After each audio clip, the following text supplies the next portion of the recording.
سب کی دعائیں اللہ کے حضور قبول ہوتی ہیں، لیکن کچھ زبانیں ایسی ہیں جو رب کریم کو پیاری بہت زیادہ ہے۔ حدیث صحیح میں موجود ہے، نبی پاک علیہ السلام نے فرمایا، رب فرماتا ہے جب بندہ کثرت نوافل کے ذریعے میرے قریب ہو جاتا ہے تو وہ پھر اتنا قریب ہو جاتا ہے کہ میں اس کی زبان بن جاتا ہوں، جب بھی وہ سوال کرتا ہے میں اپنے فضل سے اسے عطا کرتا ہوں۔ بخاری مسلم دونوں میں موجود ہے۔ اب ایسی زبانیں جن کو اللہ تبارک و تعالیٰ کی بارگاہ سے یہ اذن مل گیا، کثرت عبادت، کثرت نوافل، زہد، ورع، تقوی، کہ اللہ کے حضور جب وہ عرض گزار ہوتے ہیں تو مالک ان کی دعائیں قبول فرماتا ہے۔ تو اب اگر کسی کو کسی ایسی زبان کی خبر آئی اور اس نے جا کے اس سے دعا کرائی اور اللہ نے اپنے فضل سے اس بندے پر رحمت کر دی اور دعا قبول ہو گئی، تو بتائیے حرج والی بات کیا ہے؟ اب اس پر بھی وسوسہ ہے کہ اللہ صاحب کی سنتا ہے، آپ نے فلاں کو دعا کے لیے کیوں کہا؟ اس پر بھی وسوسہ ہے۔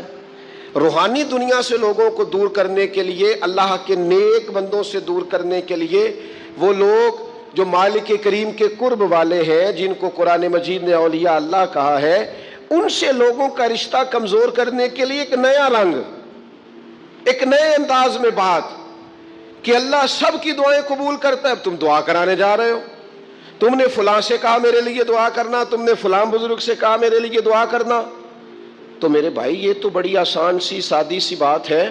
اچھا یہ بھی ضروری نہیں کہ جو دعا کرا رہا ہے وہ کوئی کمزور ہی ہو، وہ گناہگار ہی ہو، اور وہ کسی نیکوکار سے ہی کہے کہ میرے لیے دعا کرنا تو تبھی بات بنے گی۔ بعض نیک بھی کہہ دیتے ہیں، اور اس سے کہہ دیتے ہیں جو درجے میں ان سے کم ہوتا ہے۔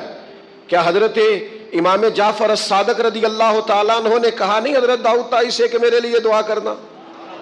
کیا کہا نہیں بعض اساتذہ نے شاگردوں سے کہ دعا کرنا؟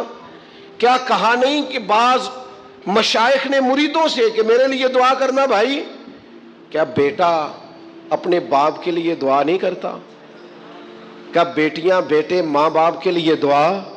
او سنو نا یار، اس سے بڑی میں آپ کو بات کیا سناؤں؟ بخاری مسلم میں موجود ہے، حضرت عمر فاروق رضی اللہ تعالیٰ عنہ عمرہ کرنے جا رہے تھے۔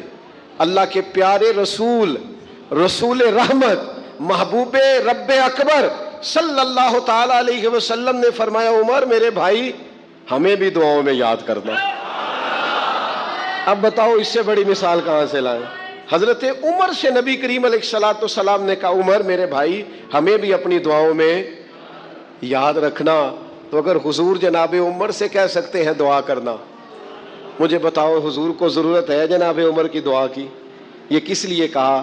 یہ اس لیے کہا کہ ہمیں سمجھ میں آ جائے کہ کچھ لوگوں سے دعا کرا لینی چاہیے، کچھ لوگوں سے دعا کرا لینی چاہیے۔ بس اس سے زیادہ جملہ نہیں کہوں گا، کچھ لوگوں سے اپنے حق میں کچھ کہلوا لینا چاہیے، کوئی گواہی اپنے حق میں کرا لینی چاہیے۔ فائدہ ہوتا ہے، اس کا نفع ہوتا ہے، اس میں بڑے راز مضمر ہوتے ہیں، اس میں بڑے عقدے کھل جایا کرتے ہیں، اس میں بڑی آسانیاں ہو جاتی ہیں۔